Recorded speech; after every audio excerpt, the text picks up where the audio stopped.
आपकी ज़िंदगी में जो भी समस्या है, जो कोई भी परेशानी है, अगर आप श्रीमद् भगवत गीता की ये 25 बातें ठीक से सुन समझ लोगे, आपकी हर इच्छा पूरी होगी, हर मुश्किल आसान होगी और आपका हर दुख दूर होगा।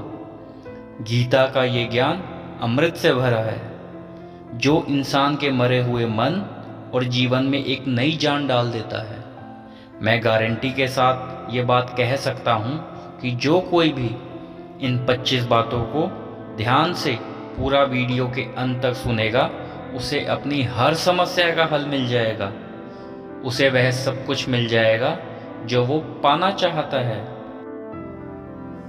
श्रीमद् भगवत गीता का सबसे पहला उपदेश है कि जिंदगी में कभी भी खुद को किसी का मोहताज मत बनाना, क्योंकि जब तक आप किसी के मोहताज नहीं होते तब तक आपको कोई दुख नहीं पहुंचा सकता, कोई आपका फ़ायदा नहीं उठा सकता। जिस इंसान के आप मोहताज हो जाओगे वो आपका उपयोग करना शुरू कर देता है। जिस दिन आपने अपने जीवन को किसी का मोहताज बना दिया, उसी दिन से आपको उसकी गुलामी करनी पड़ती है। औरों की तो छोड़ो, जो लोग अपने नौकरों के काम वाली बाइयों के मोहताज हो जाते हैं तो उनका सब कुछ सहना शुरू कर देते हैं, क्योंकि उन्हें पता होता है कि आपका काम उनके बिना चल ही नहीं पाएगा और आप खुद से खुद का काम कर ही नहीं पाएंगे। और दूसरा कोई आपको मिल नहीं रहा तो उनका आपको परेशान करना शुरू हो जाता है। लेकिन जब उन्हें यह समझ आता है कि आप अपना काम खुद से कर सकते हैं, आपको दूसरे 1000 ऑप्शन मिल सकते हैं, तो वो चुपचाप अपना काम करेंगे। अब अगर आप ऐसी कोई नौकरी करते हैं जहां आपके बॉस के गलत होते हुए भी आप उसका टॉर्चर सहते रहते हैं, वो आपको पता होता है कि आप उसके मोहताज हैं और वो उसका पूरा फ़ायदा लेता है।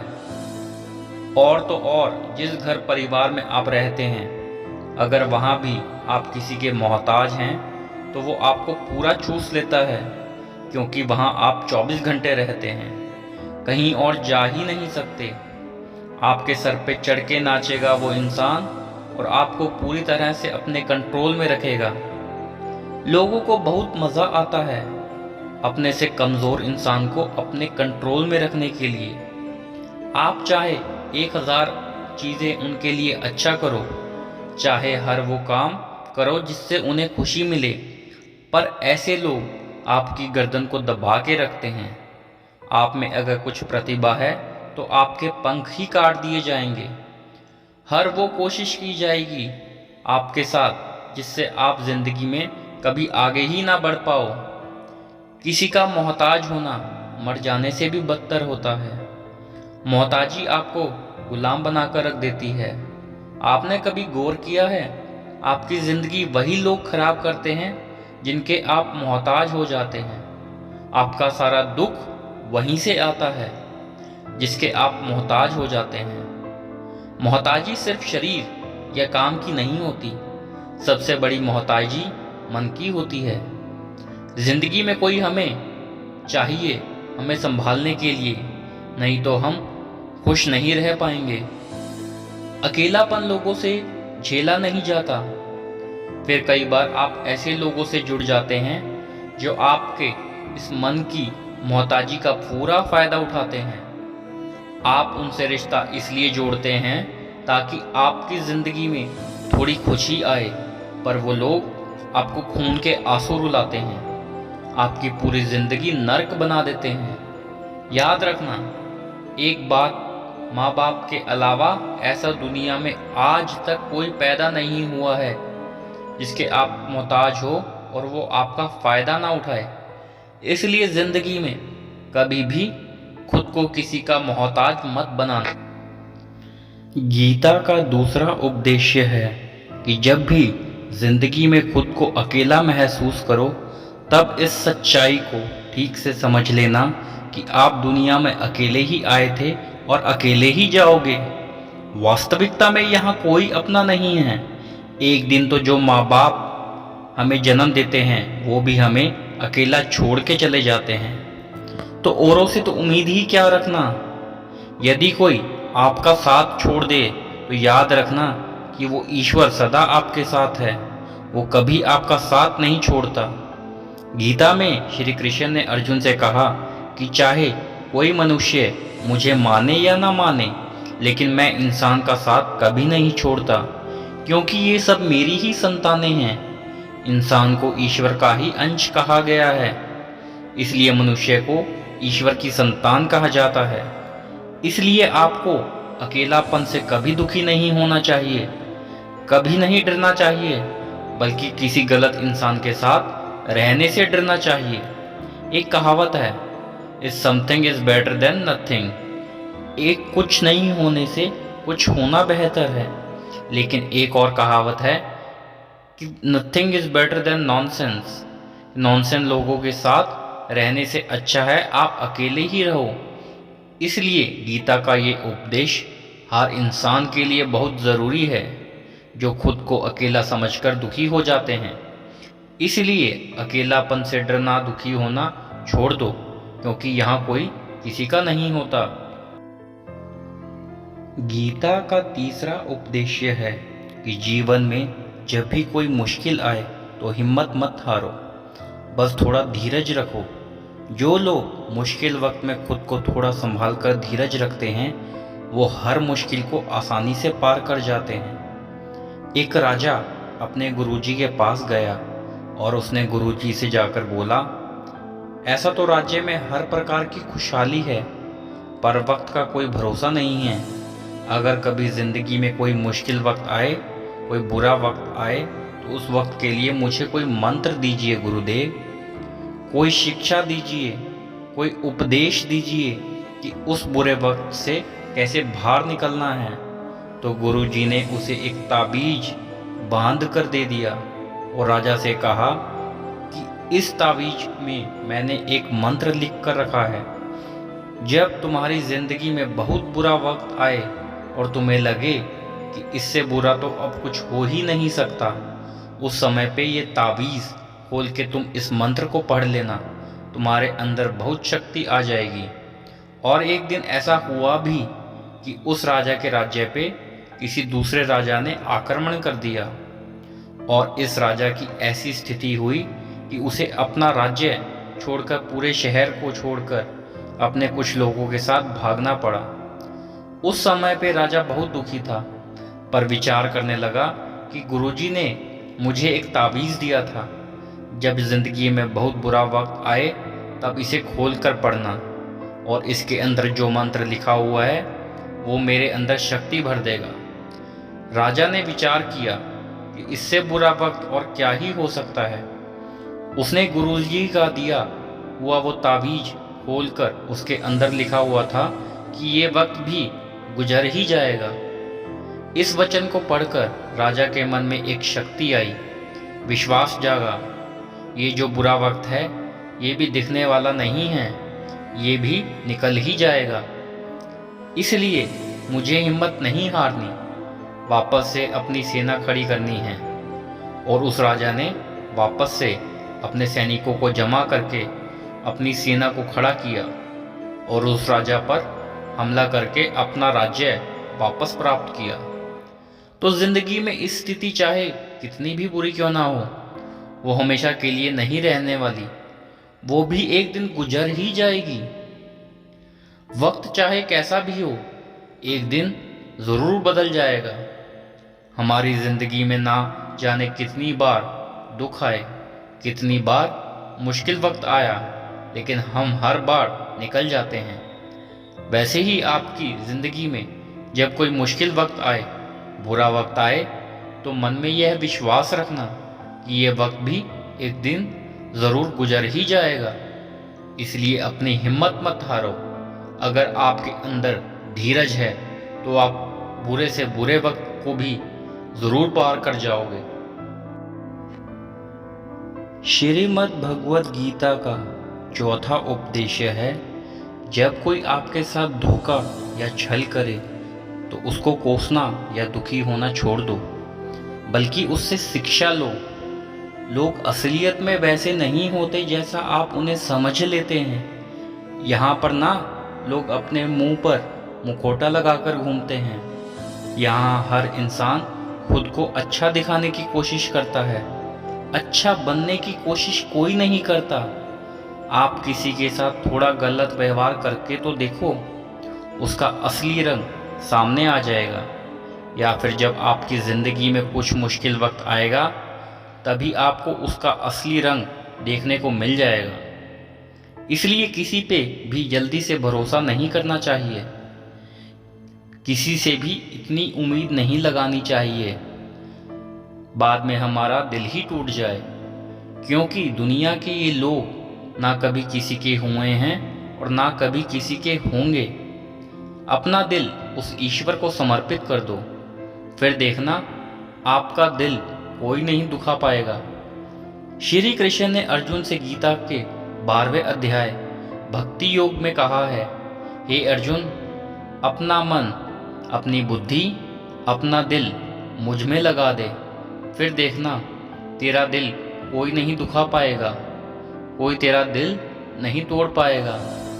याद रखना, इस दुनिया में आप जिससे भी सबसे ज़्यादा दिल लगाओगे, सबसे ज़्यादा दुखी वही इंसान देगा आपको। क्योंकि इस दुनिया में ना दिल की कोई कदर है, ना भावनाओं की कोई कदर है। यहाँ कदर होती है मतलब की, फ़ायदे की। आपसे किसी का क्या फ़ायदा हो सकता है? जब तक आपसे लोगों का मतलब है, तब तक सब लोग आपसे अच्छा चलते हैं। जैसे ही उनका मतलब ख़त्म हो जाता है, वैसे ही उनका बात करने का तरीका भी बदल जाता है। इसलिए जब आप किसी से नया नया मिलते हैं और उस पर यकीन मत करिए, वो सिर्फ एक मुखौटा है आपको दिखाने के लिए, आपको फंसाने के लिए। अब ये आप पर निर्भर करता है कि आप उसमें फंसते हैं या अपनी समझ से काम लेते हैं। गीता का 5वां उपदेश्य है कि आप अपने गुजरे हुए वक्त को भूल जाओ। क्योंकि अगर आप गुजरे हुए वक्त के दुख में जीते रहोगे, उसके पश्चाताप में जीते रहोगे, तो आज भी आप खुश नहीं रह पाओगे। समझदार लोग जो समय चला गया है उसका दुख कभी नहीं करते। आपका बीता हुआ कल कैसा भी क्यों ना हो, पर उसका प्रभाव आपके आज पर नहीं पड़ना चाहिए। जो भी आपके साथ हुआ उससे सबक लो, शिक्षा लो कि अब ये ज़िंदगी में आगे नहीं होने देंगे और जीवन में आप आगे बढ़ जाओ। कई बार ना लोग रोते रहते हैं कि उस इंसान ने मेरे साथ इतना गलत किया, इसलिए आज ज़िंदगी में मैं इतना दुखी हूँ। लोग कोसते रहते हैं, दूसरों की वजह से मेरी ज़िंदगी खराब हो गई है। लेकिन जब तक आप उसे कोसते रहोगे, आप ज़िंदगी में कभी खुश नहीं रह पाएंगे, कभी आगे नहीं बढ़ पाएंगे। जो हुआ, जो लोगों ने आपके साथ किया, उसे आप बदल नहीं सकते, लेकिन आपका आज आप ज़रूर बदल सकते हैं। कल के दुख से मुक्ति चाहते हो तो कल में नहीं, आज में जीना शुरू करो। आपको ऐसा एक भी इंसान नहीं मिलेगा जो अपने कल में जीता हो और प्रसन्न रहता हो। आपको सिर्फ वही इंसान खुश रहेगा जो अपना आज में जीता है। कल में जीने वाला इंसान किसी ना किसी पीड़ा से जुड़ा होता है, किसी ना किसी दुख, किसी ना किसी पश्चाताप से जुड़ा होता है। कल में जीना आपकी ज़िंदगी की सारी खुशियाँ छीन लेगा। तो जितना हो सके अपने पास्ट को भूल जाइए और अपने प्रेजेंट में जीना शुरू कीजिए।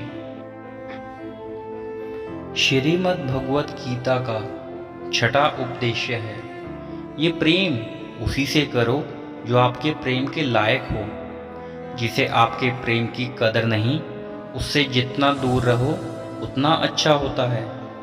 आजकल लोग कहते हैं ये सबसे ज़्यादा पीड़ा प्रेम देता है। लोगों ने प्रेम जैसी पवित्र चीज़ को गंदा कर दिया है, जहर बना दिया है। सबसे ज़्यादा लोग एक दूसरे को प्रेम और भरोसे के नाम पर ही लूटते हैं। अगर आपका किसी से प्रेम नहीं है तो वो आपकी भावनाओं को चोट पहुंचा ही नहीं सकता। संबंध चाहे जो भी हो, हद से ज़्यादा किसी से प्रेम करोगे और अगर वो उसके लायक नहीं तो सिवाय दुख के और कुछ नहीं मिलेगा। वास्तविकता में प्रेम पीड़ा नहीं देता, बल्कि ऐसे इंसान से प्रेम करना पीड़ा देता है जिसे आपके प्रेम की कदर नहीं है। वो प्रेम सिर्फ उसी इंसान से करो जिसे आपके प्रेम की कदर नहीं है। जहां आपको ऐसा कुछ एहसास हो जाए कि आपके प्रेम की, आपकी भावनाओं की इसको कदर तक नहीं है, वहां से आप कृपया करके खुद को दूर ही रखें।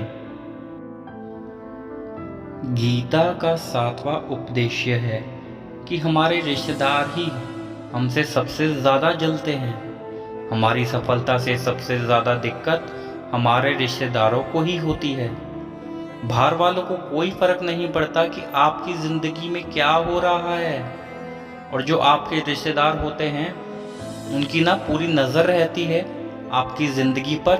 बाहर से तो वो यही कहेंगे, आगे बढ़ो, सफल हो जाओ, खुश रहो ज़िंदगी में। और जब उन्हें आप अपनी सफलता के बारे में बताएंगे, अपनी किसी कामयाबी की खबर उनको सुनाएंगे, तो उसे सुनकर उन्हें बिल्कुल भी खुशी नहीं होती।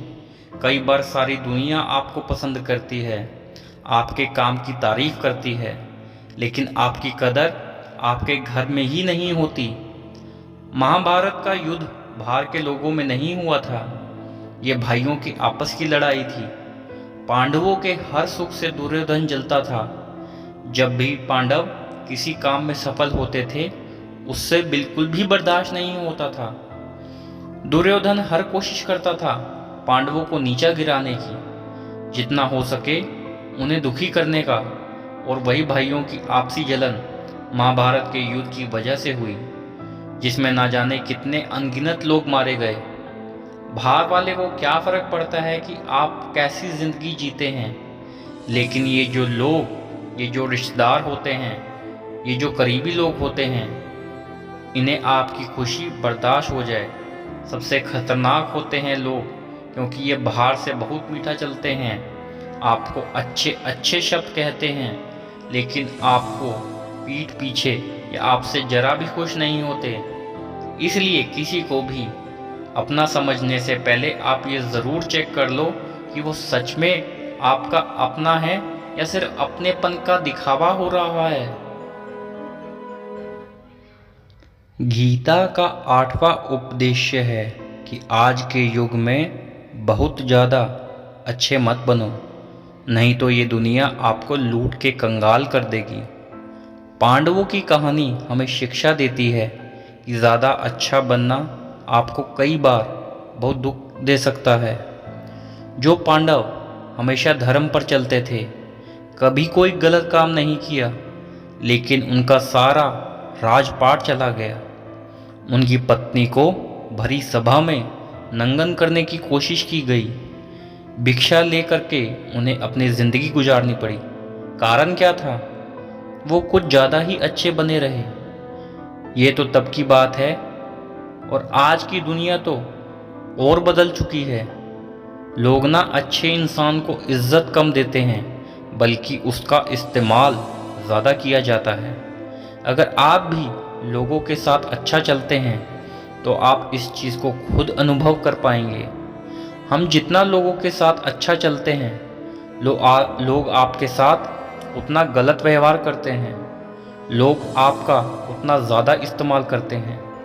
आप दूसरों की खुशी के लिए कुछ भी करते जाते हैं, और लोग सिर्फ आपका एडवांटेज लेने में लगे रहते हैं।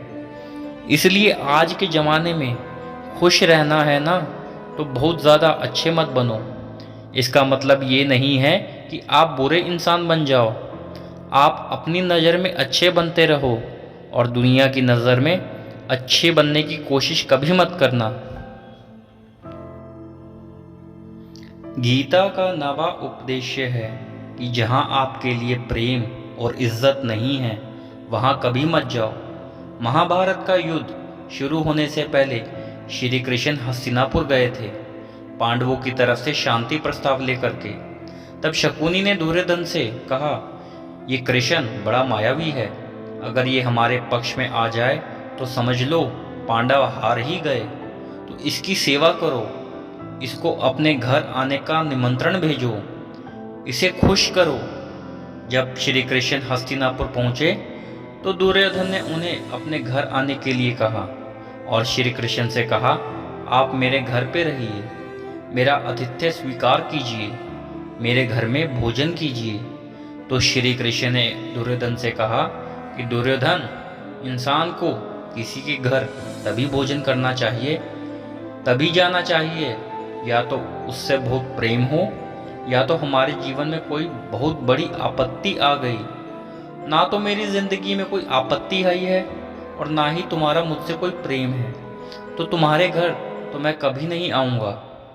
तुम मुझे अपने घर बुला रहे हो सिर्फ और सिर्फ अपना मतलब पूरा करने के लिए, और मतलब ही लोगों के घर कभी नहीं जाना चाहिए।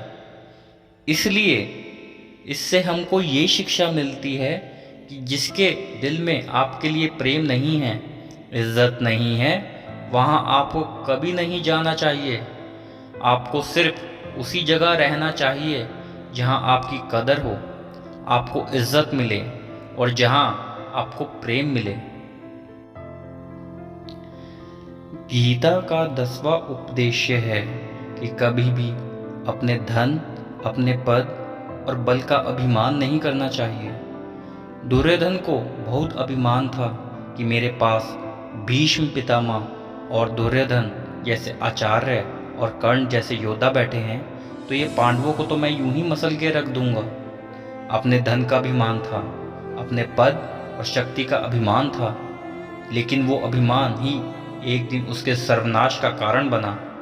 जो लोग अपने पैसों के अहंकार में या शक्ति के अहंकार में दूसरों को नीचा दिखाते हैं, दूसरों को चोट पहुंचाते हैं, एक दिन उनकी वही गलती उनका सर्वनाश कर देती है। इसलिए जीवन में आप चाहे कितना भी सफल हो जाएं, कितने भी बड़े इंसान हो जाएं, लेकिन उसका अभिमान दूसरों को कभी मत दिखाना। गीता का 11वां उपदेश्य ये है कि जो दूसरों के साथ छल करता है उसका अंत बहुत बुरा होता है। दुर्योधन का मामा शकुनी और दुर्योधन ने पांडवों के साथ जीवन भर छल किया, पद पद पर उन्हें धोखा दिया, कभी ईमानदारी से उनके साथ नहीं चला, और उसका परिणाम दुर्योधन को ये मिला कि उनके दल का हर एक बड़ा योद्धा छल के द्वारा ही मारा गया, क्योंकि दुर्योधन ने जैसा कर्म किया था उसको वैसा ही फल मिला। सारा जीवन भर उसने छल किया, तो अंत में उसकी खुद की मृत्यु भी एक छल से ही हुई थी।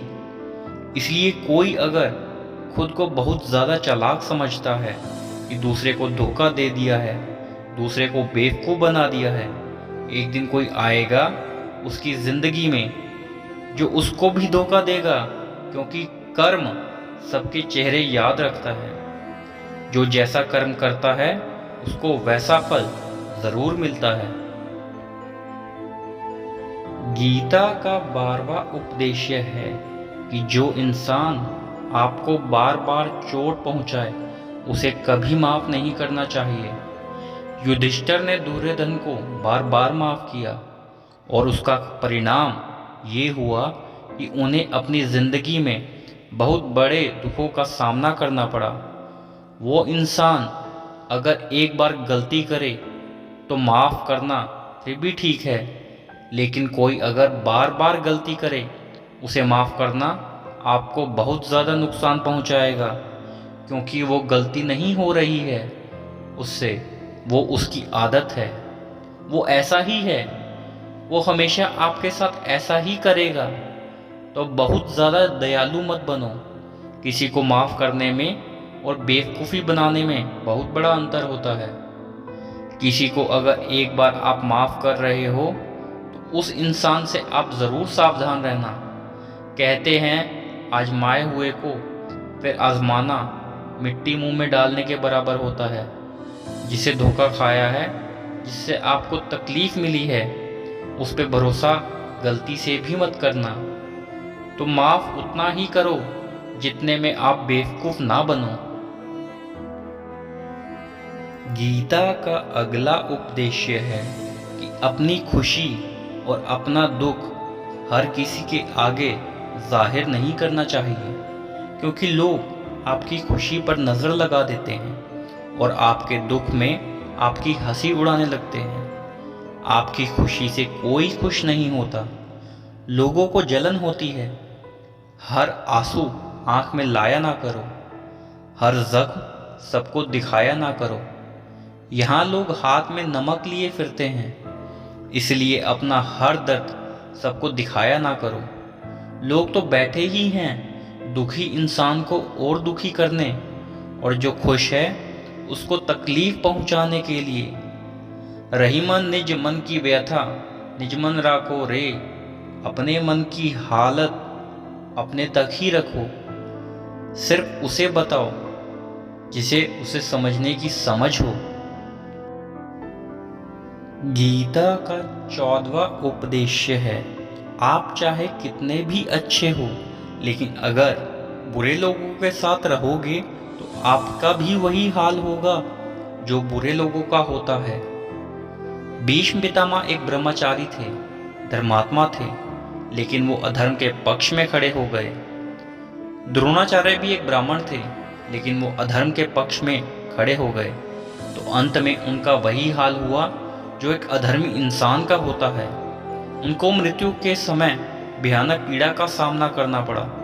इसलिए गलत संग में भी कभी नहीं रहना चाहिए, क्योंकि कई बार आपको उनके संग में रहने की वजह से उनके ही कर्मों की सजा मिलने लगती है।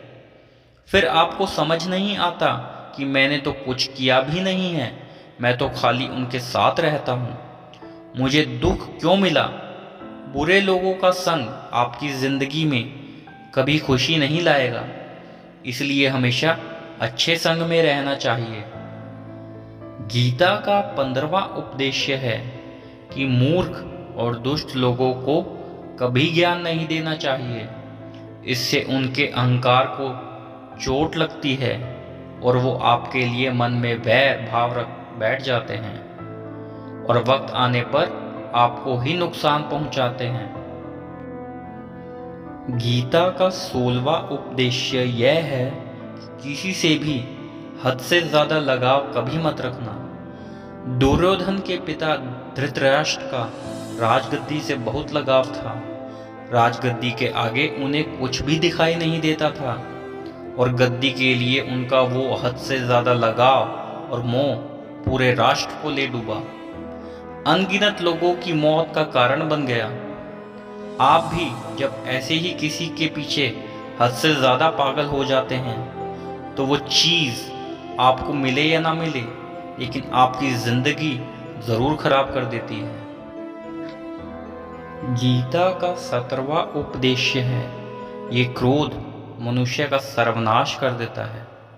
क्रोधी इंसान का कोई मित्र ही नहीं होता, हर इंसान उससे दूर भागता है, उससे सारे रिश्ते समाप्त हो जाते हैं। जो इंसान अपने क्रोध को नहीं संभाल सकता, जिंदगी में कुछ भी संभाल नहीं सकता।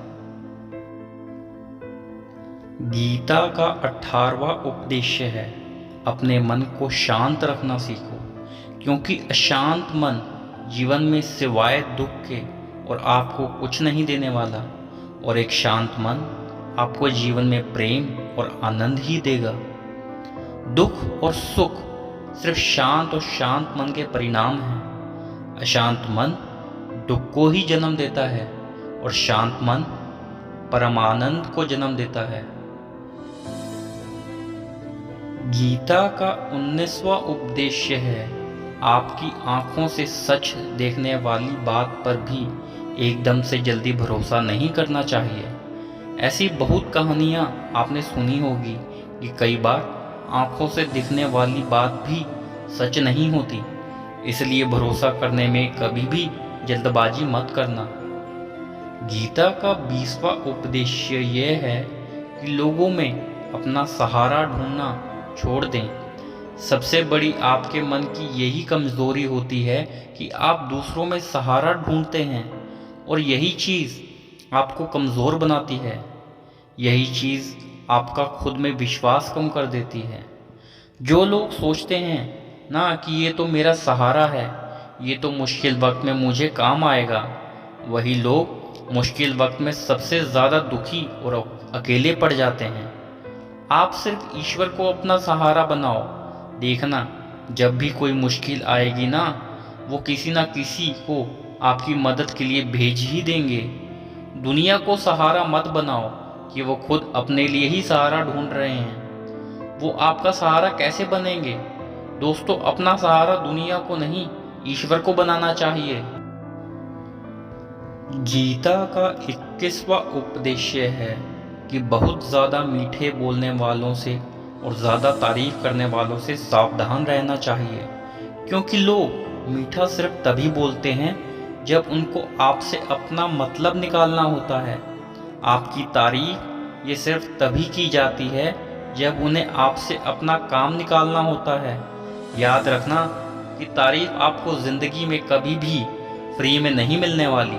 अगर कोई आपकी तारीफ कर रहा है, कुछ ना कुछ उसके लिए आपको चुकाना ही पड़ेगा। इसलिए जो बहुत ज़्यादा मीठा बोलते हैं या जो आपकी तारीफ करते हैं, उनसे ज़रा सावधान रहना चाहिए। गीता का 22वां उपदेश्य है, जो आपके मुंह पे अपनापन दिखाए, आपकी पीठ पीछे आपको नुकसान पहुंचाए, ऐसे लोगों से दूर ही रहना चाहिए। चाणक्य ने कहा है कि ऐसे लोग उस घड़े की तरह होते हैं जिसके मुंह पे तो अमृत लगा है, लेकिन जिसके भीतर जहर भरा हुआ है। आप इसे अमृत समझकर पी जाते हैं, वास्तविकता में वो जहर ही होता है। विश्व को मम मायोमुखम, अर्थात तो ऐसे लोगों को जहर की तरह छोड़ देना चाहिए, जो अपनेपन का दिखावा करें और पीछे से हमेशा आपको नुकसान पहुंचाएं। गीता का 23वां उपदेश्य है कि जिस रिश्ते में मर्यादाएं टूट जाती हैं, वहाँ सिर्फ सर्वनाश ही होता है। कोई आपसे बड़ा है या छोटा है, अगर वो रिश्तों में अपनी मर्यादाओं को तोड़ देगा तो वो रिश्ता कभी नहीं टिक सकता। रिश्ता सिर्फ तभी चलता है जब दो लोग एक दूसरे की इज्जत करते हैं, रिस्पेक्ट करते हैं और कभी अपनी लिमिट क्रॉस नहीं करते। जिस रिश्ते में कोई लिमिट नहीं है, दूसरों के लिए इज्जत नहीं है, वहाँ रिश्ता आज नहीं तो कल खत्म हो ही जाता है। गीता का 24वां उपदेश्य ये है, जीवन में कई बार नया शुरू करने के लिए पुराने को पूरी तरह से मिटना पड़ता है। श्री कृष्ण से कुंती ने पूछा था, हे कृष्ण, क्यों तुमने इतना बड़ा महायुद्ध करवाया? तो श्री कृष्ण ने बोला, अधर्म बहुत बढ़ गया था और इस अधर्म का पूरी तरह से नाश करने के लिए, एक नए युग को लाने के लिए पुराने का सर्वनाश करना बहुत ज़रूरी होता है। जब कोई बिल्डिंग पूरी तरह से तबाह हो जाती है, बहुत पुरानी हो जाती है, उसे पूरी तरह से तोड़कर फिर से नवनिर्माण होता है। ऐसे ही आपके जीवन में भी आपको कुछ नया करना है, पुराने को पूरी तरह से मिटाना ही होगा। गीता का 25वां उपदेश्य है कि इंसान ही आजकल इंसान का दुश्मन हो गया है। चाहे आप बिजनेस में देख लो, चाहे आप रिश्तों में देख लो, किसी भी फील्ड में आप देख लो, इंसान ही इंसान को नुकसान पहुंचा रहा है। इतना कंपटीशन बढ़ गया है, इतनी चोरियां बढ़ गई हैं, इतना क्राइम बढ़ गया है। शास्त्रों में जो कलयुग के लक्षण लिखे गए हैं ना, कि एक दिन इंसान ही इंसान को खाएगा, समय तो आ गया है। इंसान ही तो इंसान को खा रहा है। एक इंसान दूसरे इंसान का बिजनेस खा रहा है, एक दूसरे की नौकरियां खा रहा है, एक दूसरे की जिंदगी की खुशियां खा रहा है। इंसान जो दुखी है उसे और दुखी करो, जो खुश है उसे और परेशान करो। यही तो हो गया है आजकल। कहने को तो सब इंसान हैं, लेकिन इंसानियत कहीं दिखती ही नहीं है। एक कहानी है। एक सेठ के घर से एक भिखारी निकल रहा था। उसने उसे सेठ से कहा कि मुझे एक गिलास पानी पिला दीजिए, बहुत प्यास लगी है, बहुत दूर से पैदल चल के आया हूँ, मेरे प्राण निकल रहे हैं। तो वो सेठ बोला कि अभी आदमी नहीं है, आदमी आ जाए आपको पानी दे दिया जाएगा। थोड़ी देर बाद उस भिखारी ने सेठ से कहा, आप कृपया करके मुझे एक गिलास पानी पिला दीजिए, मैं चला जाऊंगा, मेरे प्राण निकल रहे हैं और आसपास में किसी का घर भी नहीं दिख रहा है। तो उस सेठ ने कहा कि मैंने कहा ना कि आदमी आने वाला है, वो आ जाए तो आपको पानी मिल जाएगा। फिर वो भिखारी उस सेठ से कहने लगा, अरे तुम खुद ही आदमी क्यों नहीं बन जाते हो? थोड़ी देर के लिए तुम ही आदमी बन जाओ। आजकल यही हो गया है, यहाँ कोई आदमी बनने को तैयार ही नहीं है। बस लोग एक दूसरे को नोचने में लगे हैं, एक दूसरे का फायदा उठाने में लगे हैं। इसलिए ही कलयुग को मतलब का युग कहा गया है। ये लोग सिर्फ और सिर्फ एक दूसरे से अपने मतलब से ही जुड़े हैं। तो गीता की ये 25 बातें अगर आप ठीक से समझ लेंगे और इन्हें हमेशा याद रखेंगे तो विश्वास रखना, दुनिया में किसी की ताकत नहीं है जो आपके मन को और आपके दिल को चोट पहुंचा सके, आपको दुखी कर सके। ये 25 शिक्षाएं अगर आप हमेशा याद रखोगे तो जिंदगी में हमेशा खुश रहोगे। जय श्री कृष्ण।